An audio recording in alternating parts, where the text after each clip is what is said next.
18 horas. Notícias de Manaus, Amazonas, Brasil e do mundo. Agora na Mix.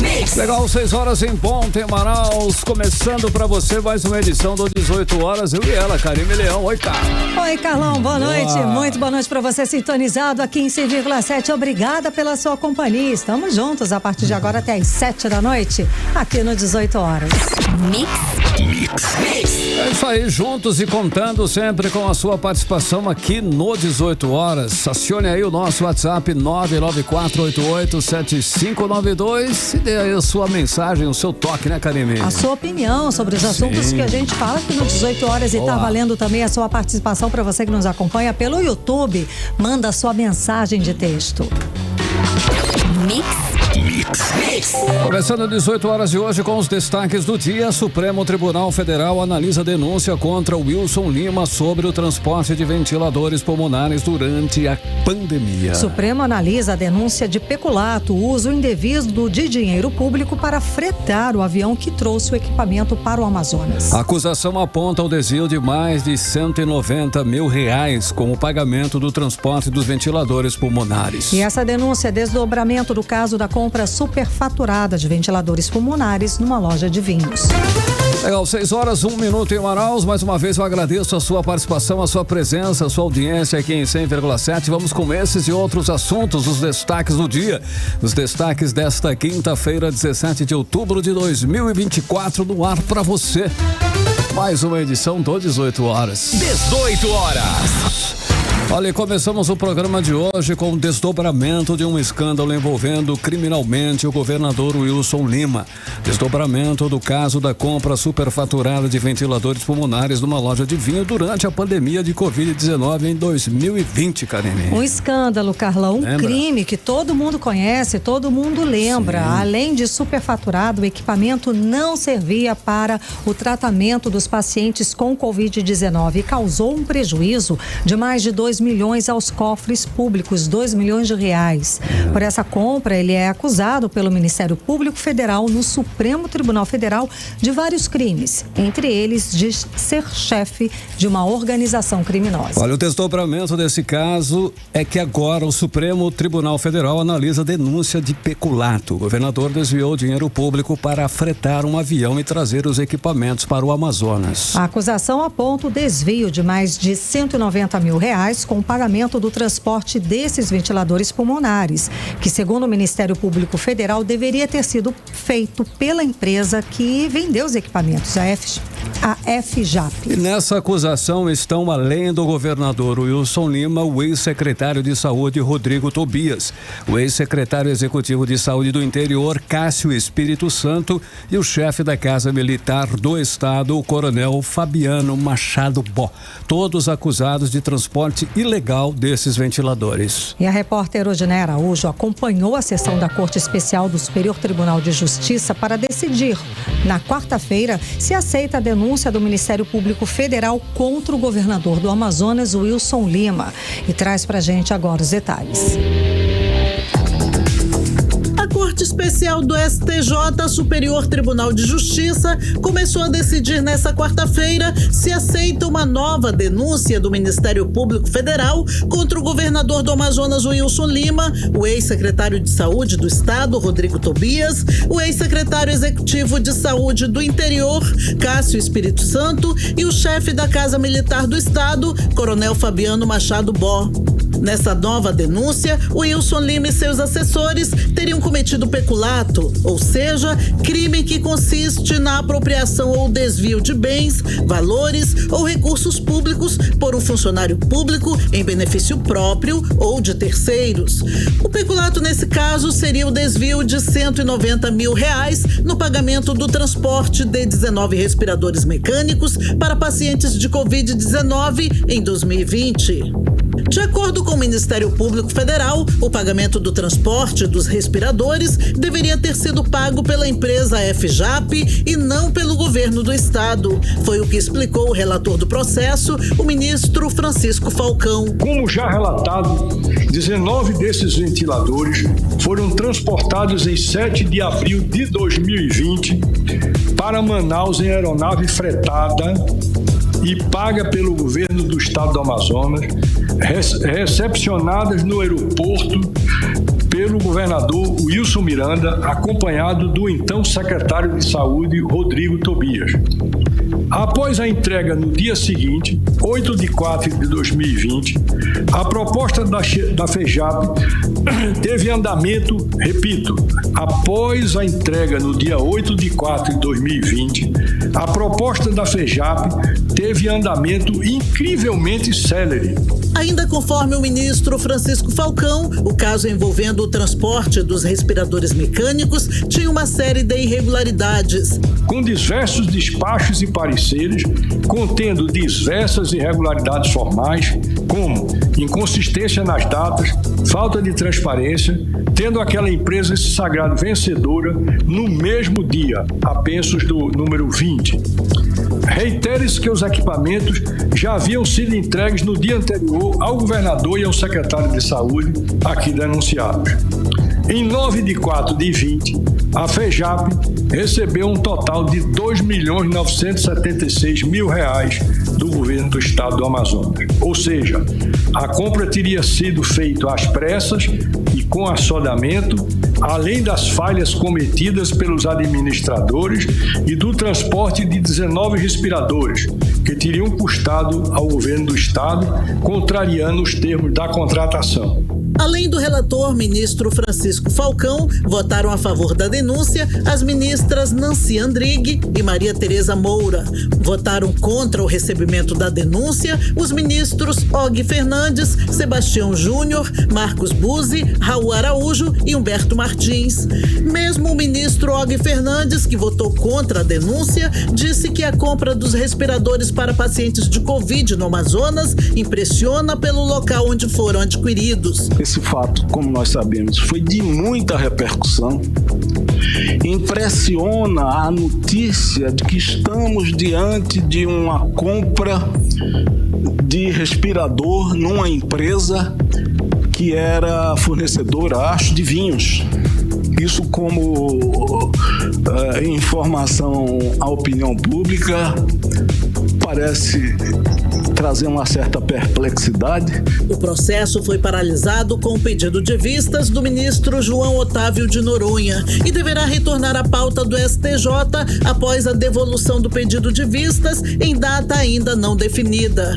A denúncia do transporte dos respiradores é um desmembramento da ação penal 993, já recebida pelo STJ, em que o governador Wilson Lima é réu na acusação de superfaturar a compra dos respiradores para pacientes de Covid-19. Na ação penal 993, o Wilson Lima responde pela prática de crimes de dispensa e fraude em licitação, aumento abusivo de preço e sobrepreço, peculato e liderança de organização criminosa formada para desviar dinheiro da saúde do Amazonas durante a pandemia. Odneia Araújo para o 18 horas.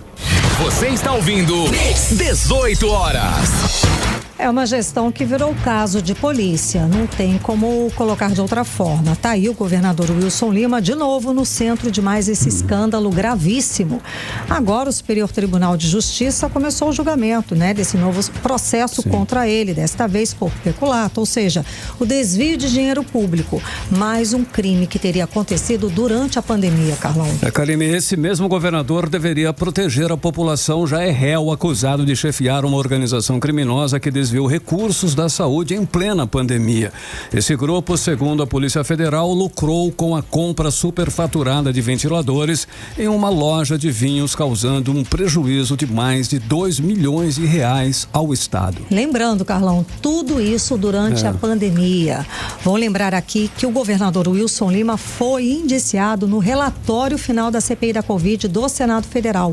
O Wilson Lima foi acusado no relatório final da comissão pela crise da falta de oxigênio em Manaus em janeiro de 2022, durante a segunda onda da pandemia. Na CPI, mostraram um e-mail da empresa White Martins, fornecedora do oxigênio para o Estado, alertando que, de acordo com o cenário da pandemia, o Estado deveria aumentar o pedido para não faltar. E o resultado foi uma das piores tragédias que o Amazonas passou na sua história. Pessoas morreram dentro dos hospitais por falta de oxigênio. O Estado do Amazonas foi manchado manchete internacional pela gravidade da crise e o descaso do governo que não se preparou para enfrentar a pandemia. E o deputado estadual Wilker Barreto, ele acompanhou esse processo, ele falou com a gente sobre o assunto e ressaltou o trabalho feito aqui na CPI da Assembleia para apurar esses casos, as questões da pandemia no estado do Amazonas. Vamos ouvir.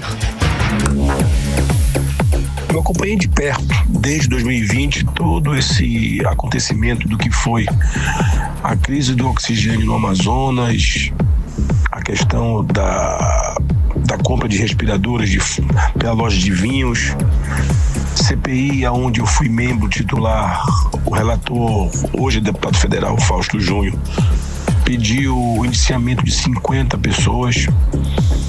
As investigações avançaram em outros órgãos e isso culminou no indiciamento do governador. Lembrando que eu estou desde 2020 cobrando providências do Ministério Público do Estado e agora eu irei reiterar isso à nova Procuradora-Geral de Justiça para que dê celeridade da apreciação desta matéria. A CPI precisa avançar, os órgãos de controle precisam avançar e o STJ, ao avançar sobre essa matéria, comprova que o governo está atolado na matéria da corrupção. 18 horas. Enquanto as pessoas morriam, o esquema criminoso liderado por Wilson Lima desviava dinheiro que deveria salvar vidas. E essa conclusão é da Polícia Federal, Procuradoria-Geral da República e do ministro do STJ, Francisco Falcão. Bom, e tem mais casos de polícia nessa gestão. 4 secretários do governo foram presos pela Polícia Federal, acusados de participar desse esquema de corrupção que envolvia desde a fraude de licitações até a organização criminosa. O governador Wilson Lima, inclusive, ele foi alvo de 4 operações da Polícia Federal e chegou a ter sua prisão pedida na Justiça. Karime, hoje estamos aqui para cobrar mais uma vez justiça. Como é que um governador envolvido em tanto escândalo, acusado de roubar dinheiro da saúde, ainda está no poder? Como pode?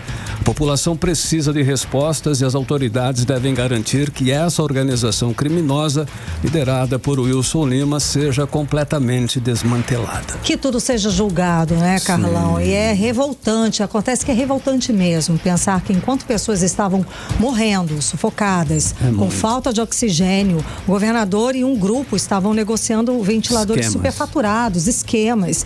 Isso não é só uma corrupção, gente, isso é um caso grave, é uma afronta à dignidade humana, isso é um verdadeiro crime contra a vida. Esse novo julgamento, Karime, ouvintes, no Tribunal de Justiça por peculato é a esperança que a justiça seja feita e que coloque atrás das grades os responsáveis por todos esses crimes. É hora de um basta a essa gestão corrupta que não só desviou recursos, mas também manipulou o sistema de saúde em plena crise. Ganhou dinheiro enquanto as pessoas morriam, é isso, acabou-se. O Amazonas não pode mais suportar esse tipo de desrespeito com o dinheiro público. O Superior Tribunal de Justiça já aceitou várias denúncias e o próprio relator do caso afirmou que há indícios claros de que o governador Wilson Lima atuava como chefe da organização criminosa que operava dentro do governo. Olha, ainda na área da saúde pública do Amazonas, o Ministério Público do Estado, por meio da Promotoria de Justiça especializada na defesa dos direitos humanos à saúde pública, instaurou um procedimento administrativo para acompanhar as condições do Hospital e Pronto-Socorro 28 de agosto, em Manaus, Karine. Carlão, a ação é para fiscalizar o abastecimento de insumos, materiais hospitalares e a qualidade da alimentação oferecida para os pacientes. A Promotoria de Justiça identificou aí os problemas relacionados à falta de insumos, como lençóis de papéis para macas, fios de sutura e materiais ortopédicos, além de várias falhas na qualidade das refeições fornecidas para os pacientes. O objetivo do procedimento é acompanhar as ações da gestão hospitalar para regularizar essas situações. Agora 6h14, você no melhor mix do Brasil, os destaques do dia. Levantamento revela que o Amazonas está entre os estados brasileiros com um número de médicos abaixo da média que é necessária, Karine. Carlão, segundo o levantamento, os estados do Amapá, Pará e Maranhão também apresentam aí esses menores índices. O repórter André Meirelles está acompanhando o assunto e tem mais informações pra gente. Ele conversa ao vivo agora no 18 horas. Boa noite, André. Então, o levantamento, ele revela que o estado do Amazonas tem a média de 1,6 médicos para cada 1.000 habitantes. E a gente pergunta qual que seria aí o número ideal. Boa noite, André. Boa noite, Karine, Carlão, ouvintes. Olha, a média ideal seria a média nacional, que é de 3,07 profissionais a cada 1.000 habitantes.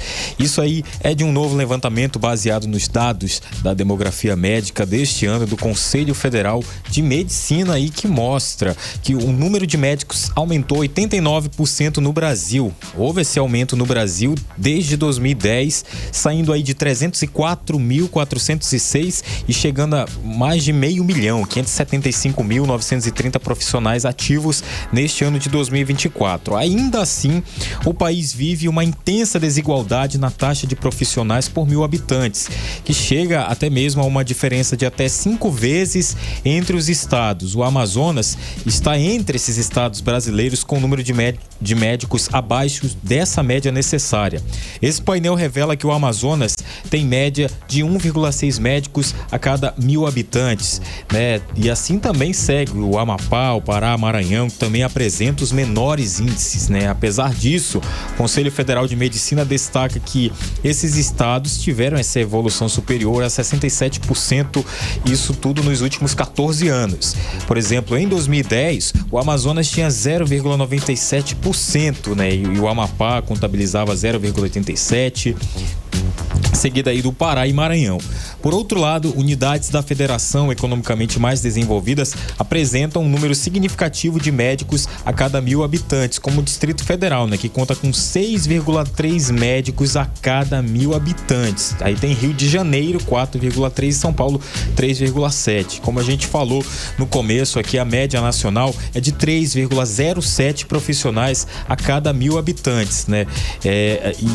Inclusive, em coletiva de imprensa, o presidente do Conselho Federal de Medicina, que é o José Irangalo, ele declarou aí essa falta de profissionais da medicina que está atribuída a faltas de políticas públicas do governo. Vamos acompanhar. Carência, sim, existe, mas não é de médicos. A falta de planejamento, de investimentos e de vontade política de criar estímulos para que os profissionais com CRM, legitimamente formados e reconhecidos no país, migrem e fixem em áreas de difícil provimento. A mesma atenção será dispensada pelos conselheiros ao exercício da medicina junto aos planos de saúde. Nosso olhar estará vigilante para denunciar e impedir abusos nessa relação entre pacientes e operadoras. 18 horas.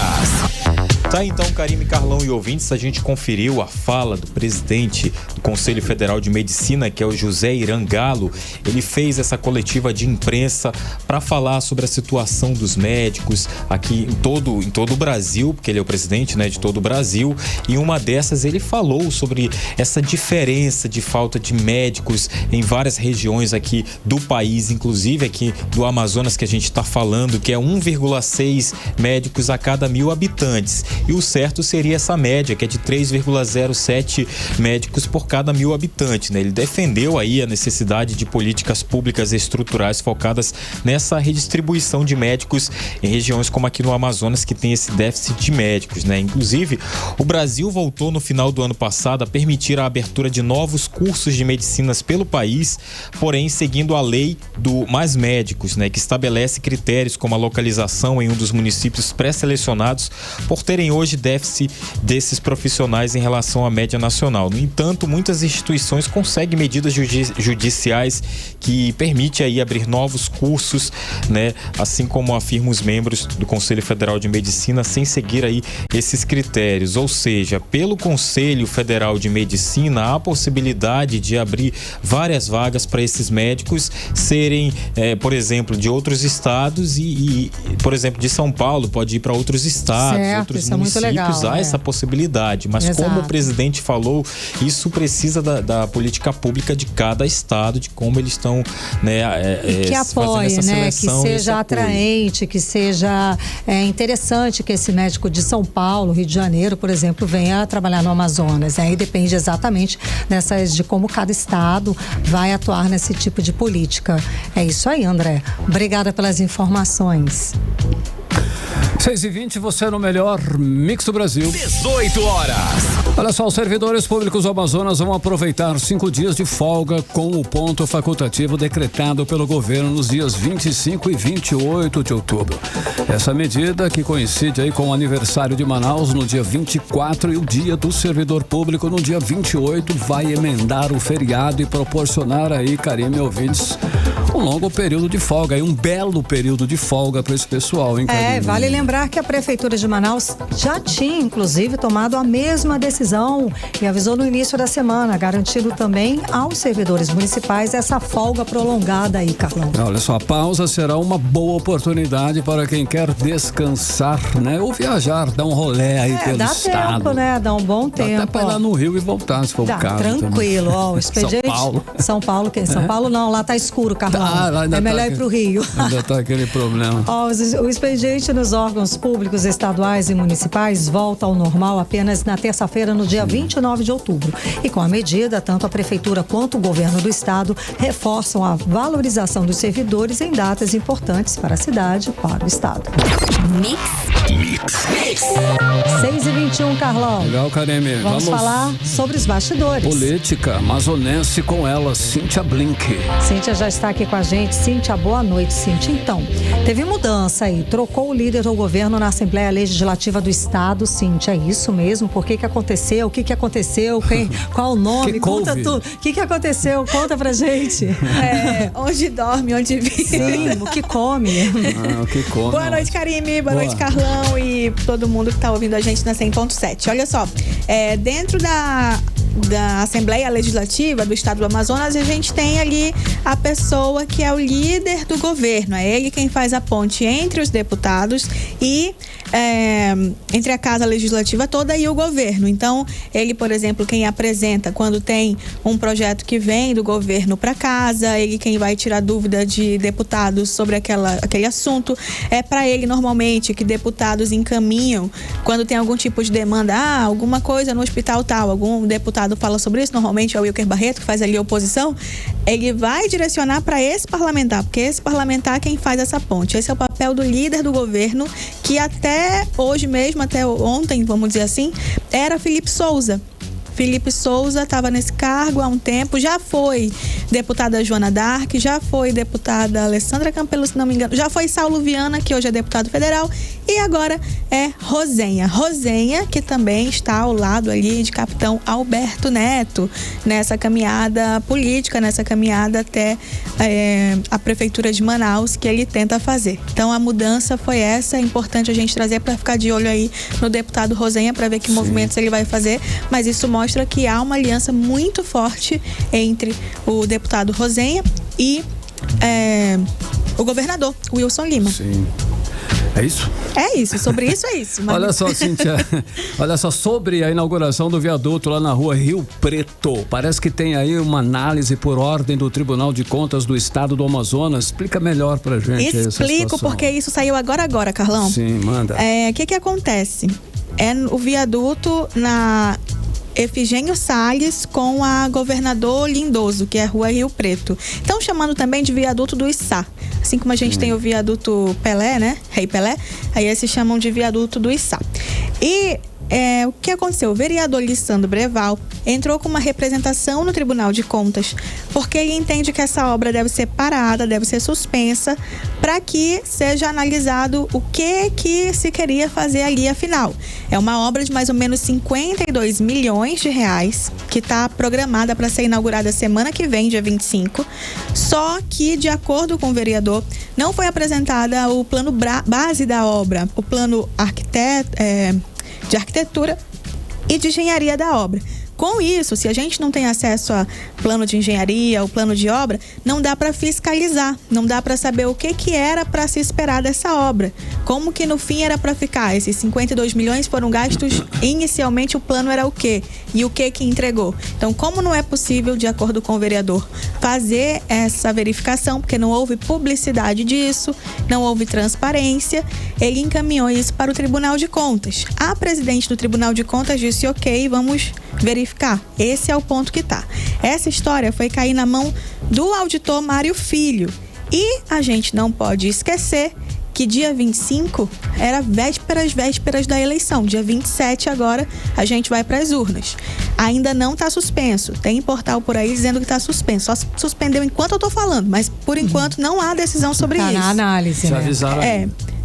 Tá com o relator. Quem pode suspender ou não é o auditor Mário Filho.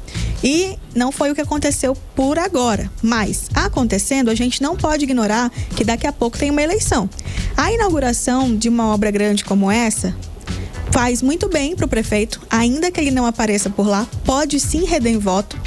E a não inauguração pode ser um impacto importante, porque lembra que, de acordo com as pesquisas, a briga entre Capitão Alberto Neto e Davi Almeida tá voto a voto, então tudo conta. Então a gente fica de olho nisso, como a obra que pode sair ou não, pode ser suspensa ou não, mas também não dá para ignorar o pano de fundo que é uma eleição que a gente está vivendo de muito importante. E essa ação é às vésperas da eleição. Por falar em eleição também, a gente acabou de falar aqui sobre o ponto facultativo do governo do estado, governo municipal, para as festas aí em homenagem à cidade de Manaus. E vai cair justamente, vai entrar no meio o dia 27, domingo, que é o segundo turno das eleições aqui para a Prefeitura de Manaus. Agora, isso mexe de alguma forma? Será que vai ter mais abstenção? Será que vai ter um candidato que vai, né, sofrer mais, digamos assim, com esse feriado prolongado? Porque a maioria deve viajar, né? É possível. A expectativa, né, de quem faz pesquisa, de quem acompanha aí nas ruas o clima, é que, como os servidores públicos estão liberados aí da quarta-feira até terça-feira nesse feriadão, é possível que a abstenção aumente, a expectativa é que aumente. E, sendo mais específico ainda, pega ali o público de classe média muito forte, que é esse público que é servidor público e tudo mais. E isso, de acordo com quem faz pesquisa, me conta que é prejuízo maior para Capitão Alberto Neto do que para Davi Almeida. O público de Alberto Neto cabe mais ali na classe média do que de Davi Almeida. Claro que nesse caso os dois perdem, porque a abstenção é abstenção, mas tende a ser desfavorável para Capitão Alberto Neto. Ok, Cíntia, fechou aí essa... Não, sabe o que eu ia te falar? Manda. Sobre as pesquisas. Tem pesquisa Não, assim, a nova? pesquisa eu tô vendo aqui, é o que eu vou te perguntar. Então me pergunta. Eu falei com relação a esse assunto aí dos servidores na estrada, eu também acho que é por aí. É, sim. Olha só, a pesquisa no qual nós estamos falando, ela está destoando, inclusive, das demais. Tem não é uma que está destoando, porque saíram umas 5 pesquisas, né? Na verdade, 6 pesquisas. Sim. E todas elas estão dando que está muito acirrado entre Capitão Alberto empate Neto. Técnico. Empate técnico total. Sim. Não tem um ganhando, tem um assim. Pontinhos na frente ali, mas isso, gente, na eleição valendo, se ficar esse pontinho de diferença, valeu, tá? Tem gente achando que não, que porque não deu tem quase... terceiro turno. Não existe terceiro turno. Vai Quem ganhar, ganhou. Não vai pra pênaltis. Ou prorrogação. Pra pênalti é muito bom. A gente já tá na prorrogação, mesmo. gente. Já estamos. Então não cai nessa de... Não, prorrogação não, é tempo normal, primeiro e segundo tempo. A gente tá no segundo tempo. É verdade. Não estamos na prorrogação. Nessa discussão eu não entro, gente. Que se bem que joguei tem futebol essa semana, mas vamos lá. A Projeta foi a única que trouxe aí uma coisa diferente. Porque fica essa coisa de tá muito perto, empate técnico, mas fica umas Davi Almeida na frente, outra Alberto Neto na frente. Sim. A Projeta trouxe uma imagem completamente outra. Ela fala que Davi Almeida tá muito na frente, com 56,11, enquanto o capitão Alberto Neto abate ali 43,89. Isso quer dizer que essa aqui tá errada, as outras certas? Não sei, porque lembra que também no primeiro turno a que destoou. A que destoa qual é? Agora é a Projeta. Daquela outra vez era a Quest que dá e quanto? Veritá. Eu não ouvi. Não, na primeira. Na Projeta agora? Essa agora. Davi tá com 56,11, enquanto o capitão Alberto Neto com 43,89. É uma diferença boa, tipo 12 pontos, assim. Saiu dessa margem aí de empate, né? Sim. Isso. Só que elas foram todas publicadas na mesma época. Então a gente não tá falando de uma pesquisa nova que traz algo super diferente. Quer dizer, traz algo super diferente, mas ela foi feita no mesmo período e mesmo público, né? Manaus. Mas ela trouxe ali um número que destoa dos outros. Isso não quer dizer que ela tá errada ou que ela tá certa, mas eu achei importante destacar, porque no primeiro turno a gente teve pesquisa assim, que era diferente de todas. E a Veritá, ela acertou. Ela não acertou o percentual certinho, mas ela colocou no segundo turno Davi e Alberto Neto. Aí a Quest, no dia anterior, também foi a que trouxe Davi e Alberto Neto.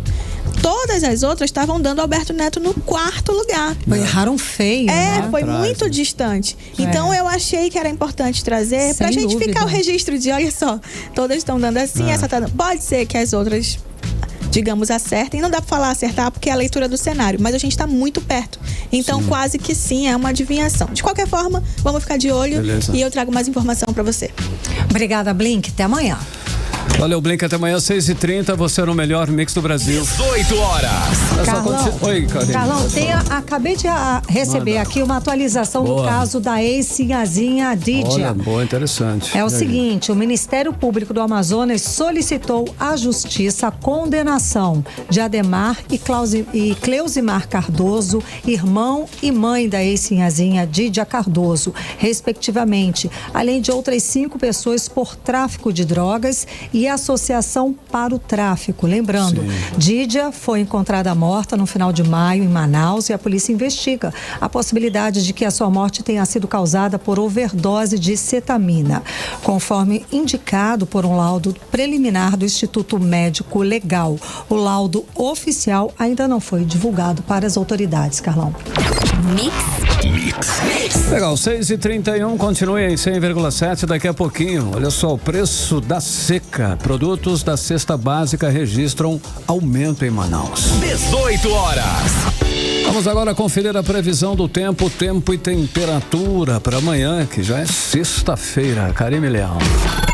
Previsão do tempo. Segundo informações do Clima Tempo, a previsão para amanhã é de sol com muitas nuvens e pancadas de chuva à tarde. Mínima prevista 26 graus, a máxima pode chegar a 34 graus. A umidade relativa do ar fica entre 57% e 92%. Nosso Rio Negro subiu mais 5 centímetros e está agora em 12 metros e 25 centímetros no Porto de Manaus. Desde que começou a subir, que foi no dia 13 de setembro, o rio encheu 14 centímetros. A notícia boa é boa, né? Mas como a gente fala aqui no 18 horas, nós estamos sempre lembrando desse assunto, né? Nós vamos conviver ainda com os prejuízos, impactos dessa seca que, né, durante um bom tempo, porque é uma seca em cima de outra, né? Nos recuperamos. Foi um recorde depois de outro recorde. E essa seca histórica, sem dúvida alguma, a gente ainda vai conviver com os prejuízos, com toda a situação causada. Estamos vivendo. Né? Exato, a gente ainda vai continuar convivendo com isso tudo durante um tempo. E, Carlão, isso porque todos os rios do estado atingiram baixas históricas, o que, é claro, dificultou a logística para os alimentos chegarem inclusive até Manaus. O resultado, lógico, o aumento do preço de itens comuns. O repórter André Meirelles, ele volta a conversar com a gente sobre esse assunto. Boa noite mais uma vez, André. Então, quais foram os produtos que ficaram mais caros na nossa cesta básica, André? Boa noite, pessoal. Olha, o quilo da pimenta do cheiro, por exemplo, chega a R$ 39,90. centavos. Já pensou? E o tomate cereja, né? Que é R$ 27,50. Isso a gente está falando de quilos. E o pimentão vermelho a R$ 61,09. É uma pesquisa de hoje. Dos dados de ferramenta. Dá para cozinhar não, gente? É carne só com sal. Da Secretaria de Estado. Nem o cheiro verde, Carlão, para dar uma melhorada. Sal. Frango e sal. A carne com sal e olha lá, você tá chique, Carlão. A carne tá cara. Diga lá. Vamos lá. E outro produto que também sofreu um aumento no preço é o frango, né? Que é uma das proteínas mais consumidas na alimentação, inclusive fora de casa, né? Vai pedir aquele frango grelhado, assim. É muito bom, né? Para quem tá aqui um pouquinho com fome, é melhor nem falar sobre isso, né? Olha, o aumento dessa demanda internacional, somado aí ao crescimento da demanda interna, resultou em um preço médio de R$ 12,75 por quilo aqui na capital do frango, né? Antes a gente podia ver um frango de R$ 6,99, R$ 7,99 o quilo, e agora aí tá R$ 12,75, né? Em algumas feiras e mercados ali. Além dos preços dos alimentos, teve subida no custo de refeições completas, né? Uma pesquisa feita em agosto desse ano pela Ticket mostrou que o preço médio de uma refeição completa, que inclui prato principal, acompanhado da bebida, sobremesa e para quem gosta daquele cafezinho, assim como a gente por aqui, subiu 49% nos últimos 5 anos. Em 2019, por exemplo, o valor médio era de R$ 34,62 quilo, né, pesando ali, enquanto este ano já está custando R$ 51,61 com esses acompanhamentos que a gente falou aqui. Em comparação ao salário mínimo, teve um aumento menor, que é de 41%, que passou de R$ 998 para R$ 1.412, isso no mesmo período, segundo o Instituto de Pesquisas Econômica Aplicada, que é o IPA. Inclusive os economistas, eles têm uma visão sobre essa situação que acaba, de certa forma, afetando o bolso dos manauaras. A gente conversou com um deles, que foi a economista Michele Aracati, que fala aí sobre que essa estiagem, né? Isso tudo é o reflexo dessa estiagem severa que a gente está vivendo aqui, e que essa estiagem severa passa aqui na nossa região já pelo 2º ano consecutivo, acarreta aí numa desorganização nas cadeias produtivas. É a fala de Michele Aracati.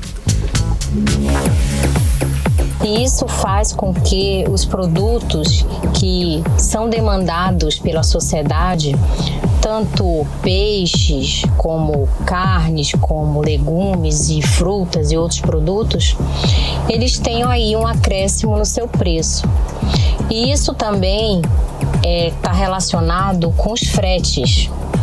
Então, quando eu tenho a escassez do produto e tenho a elevação no custo desse produto no aspecto logístico, é o consumidor que está no final da cadeia produtiva que vai sentir aí o aumento no preço desses produtos. 18 horas. Então, Karime, Carlão e ouvintes, a gente conferiu a fala da economista Michele Aracati. Ela vai continuar falando pra gente o que o manauara tem que fazer aí nesse período aí de aumento em pesquisas de preços. Vamos acompanhar.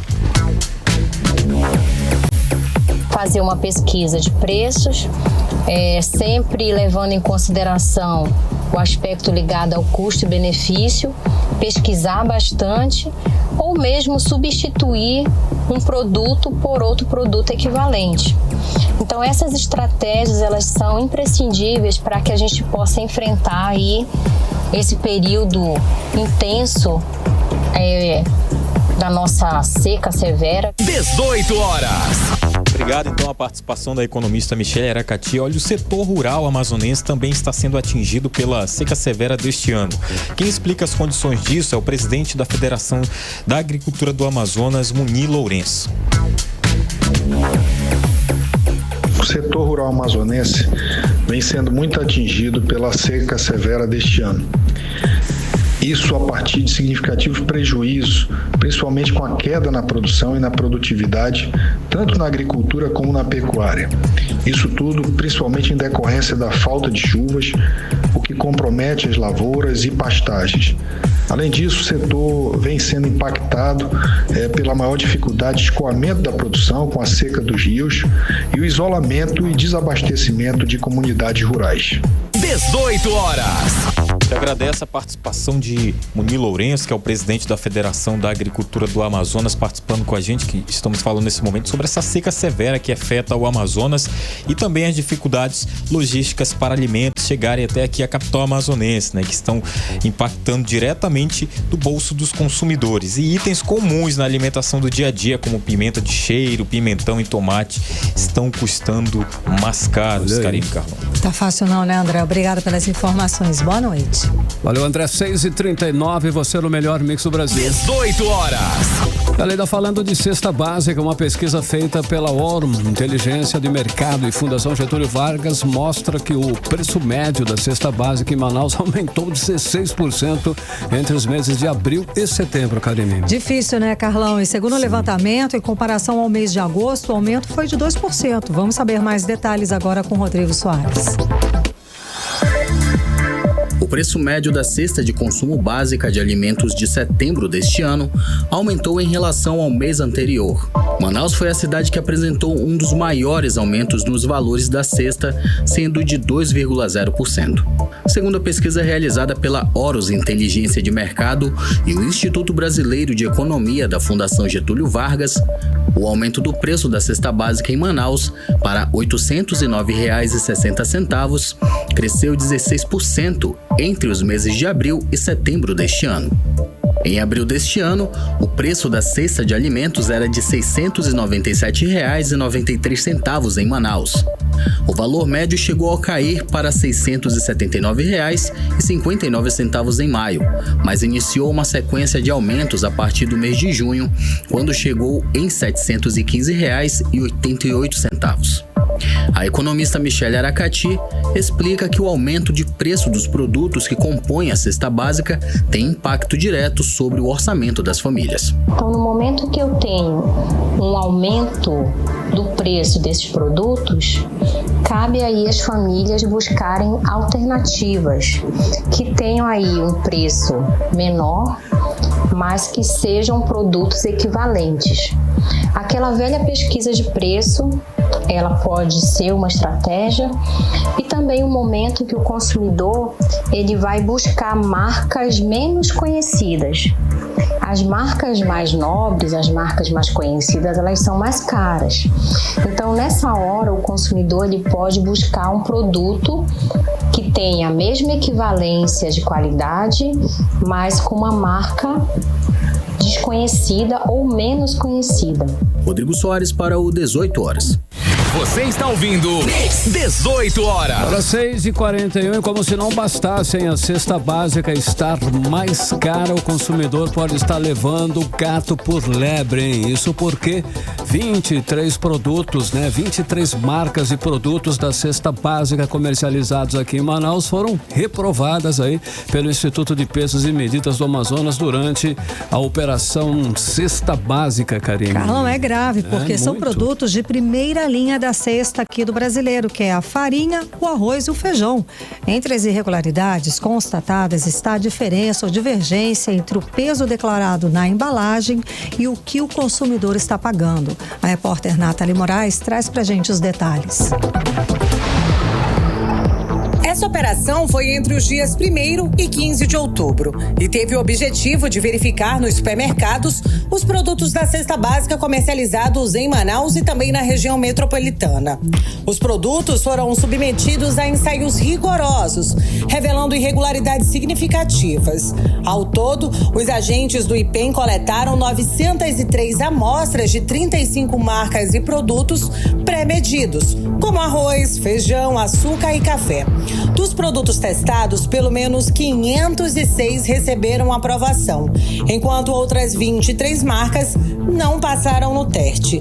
As principais irregularidades encontradas foram a divergência entre o peso declarado na embalagem e o peso real do produto. Essa irregularidade representa uma violação que pode prejudicar os consumidores, que acabam pagando por uma quantia que não é levada para casa. As marcas que não atenderam os padrões estabelecidos pelo IPEM receberam uma notificação e têm agora um prazo de 10 dias para apresentar apresentar uma defesa. As multas variam de R$1.000 a R$1,5 milhão de reais, dependendo da gravidade da infração.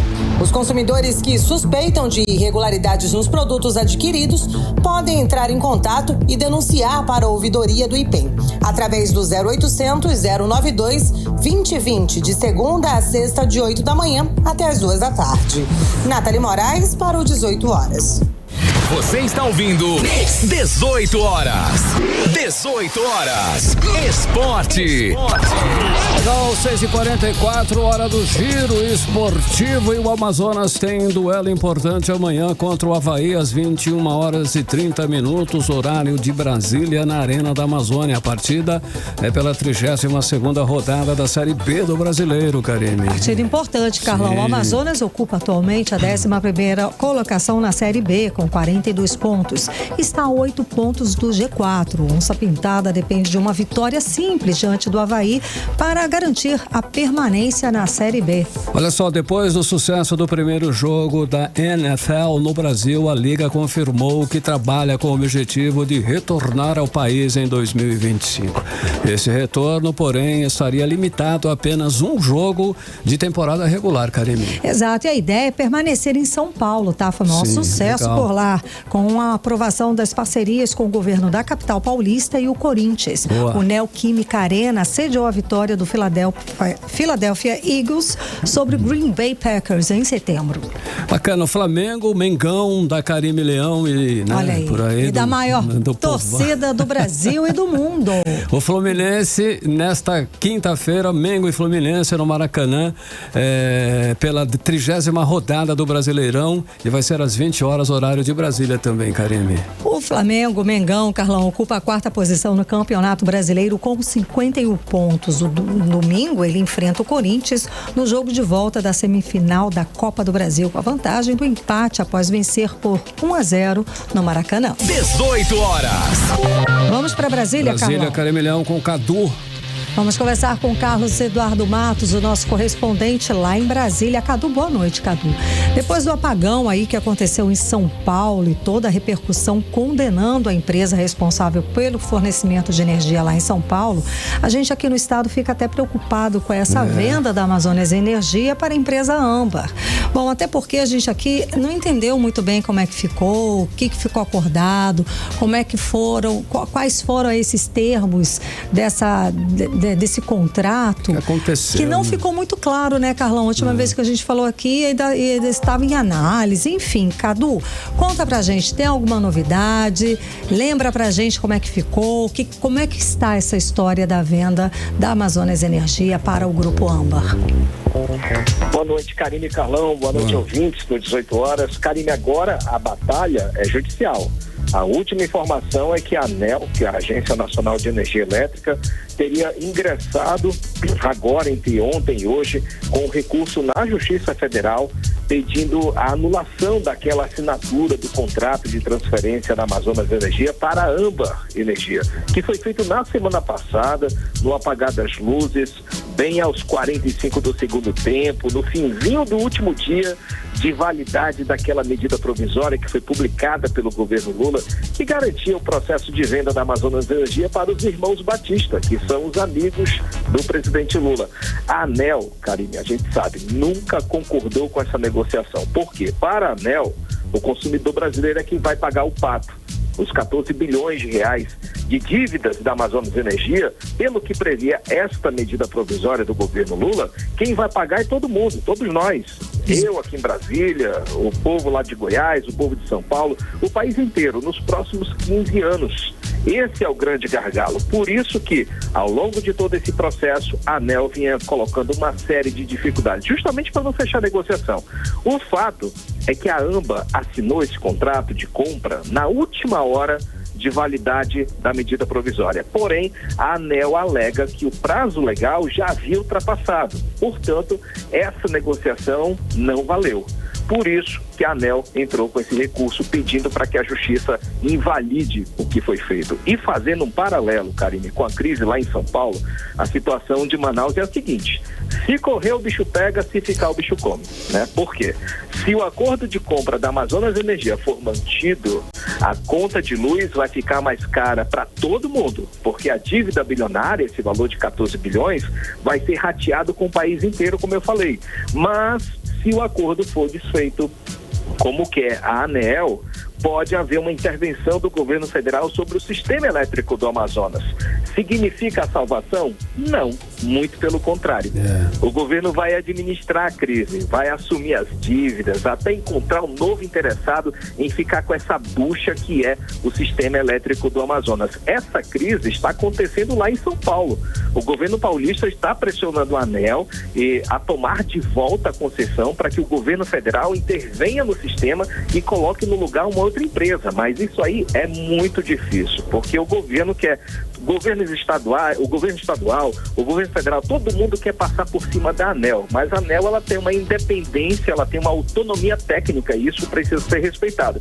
Eis a grande questão, tem questões técnicas e políticas nessa história. Então São Paulo está mergulhada na mesma crise que o povo do Amazonas.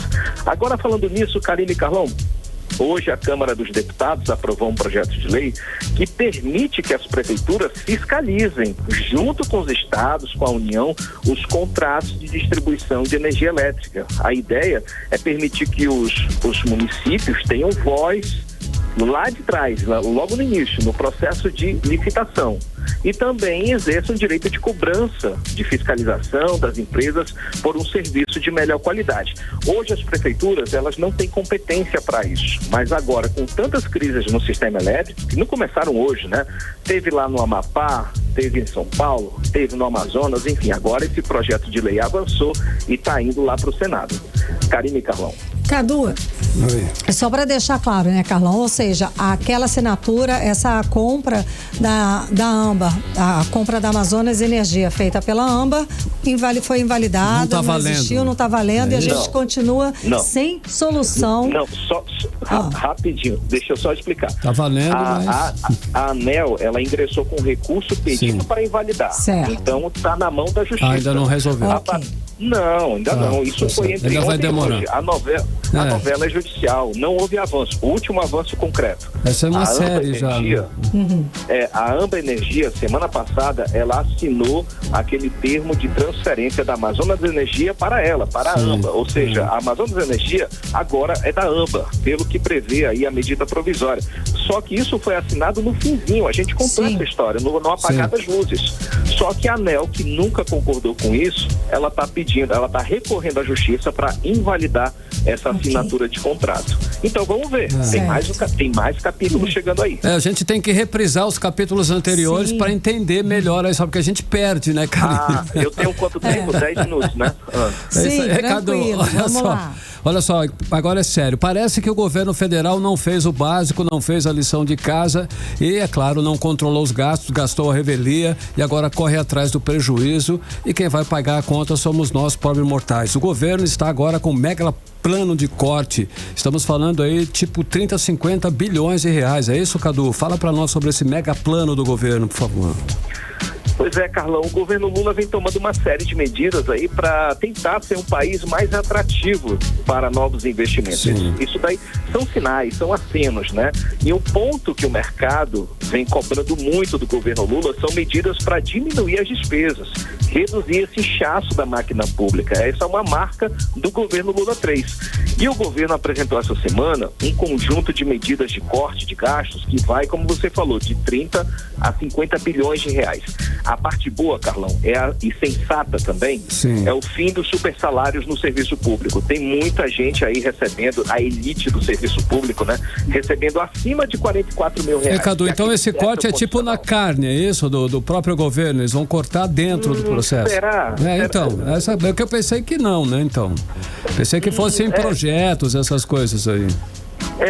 Então, o Poder Judiciário é onde estão os servidores, a maioria os servidores da elite do serviço público, né? E é atribuição do presidente da República, na Constituição, versar sobre carreiras e salários dos magistrados. Então, isso pode acontecer, tá bom? Sim. Agora, os penduricalhos, né? A gente sabe que tem aqueles penduricalhos, benefícios, abonos, gratificações, as licenças, prêmios, enfim, tudo isso bota o contra-cheque dessa turma lá em cima. Em alguns casos, com valores chegando aí a R$1 milhão por mês. A gente contou essa história várias vezes. E aí a tesoura nos super salários pode gerar aí uma economia de 4 a 5 bilhões de reais. Não é certo. Não pode, por decreto, resolver isso. Tem que passar pelo Congresso Nacional. Mas a parte ruim, Carlão, aí vem a parte ruim. O governo quer mexer no seguro-desemprego. O governo quer diminuir os gastos com esse benefício que passa dos 50 bilhões de reais por ano. O governo quer fazer uma espécie de pente fino. Ele quer diminuir o volume de repasses mensais. A gente sabe que quando você você é demitido da empresa sem justa causa, você tem direito à rescisão, e tem o FGTS e tem o seguro-desemprego, que são 5 prestações, né? Aí o governo quer diminuir esses repasses, essas prestações, conforme a renda do trabalhador. Se o trabalhador tiver uma renda familiar um pouco maior, ele recebe menos. Se tiver uma renda familiar menor, ele recebe um pouco mais. Então também pode rolar mexida no FGTS. Se o valor da rescisão, da demissão, sem justa causa, claro, for grande, pode haver um ajuste para menos no saque do FGTS. Tem algumas medidas impopulares que o governo ainda não revelou oficialmente, mas que certamente, Carlão, vai ter muito trabalho para passar no Congresso Nacional. E não é para agora, né, vai ter um desafio. E não é para agora, gente. Isso daí o governo ainda vai apresentar e haja discussão no Congresso Nacional. Carlão e Karine. Imagina o volume de debate, de negociação, né, Cadu? Cadu, traz pra gente agora as rapidinhas do dia. Bora lá, de rapidinho, eu destaco aí o ministro do Desenvolvimento Social, Wellington Dias, que anunciou agora à tarde, Carlão e Karine, que o cartão Bolsa Família já foi bloqueado como meio de pagamento de apostas online, aquelas bets, né? Já não era sem tempo, né? Ele disse que o bloqueio já foi implementado na mesma forma como foi feito o bloqueio do pagamento de cartões de crédito. Isso era uma questão absurda, né? Usar o cartão do Bolsa Família para pagar bet. Então, agora que o ministro anunciou que esse sistema já está em fase de implementação e está sendo concluído, quem for usar o cartãozinho para pagar a bet não vai conseguir. Agora, mudando de assunto, agora à tarde também, o colegiado do Supremo Tribunal Federal decidiu que o SUS, o Sistema Único de Saúde, deve garantir o atendimento médico a pessoas transexuais e travestis, independentemente do seu sexo biológico.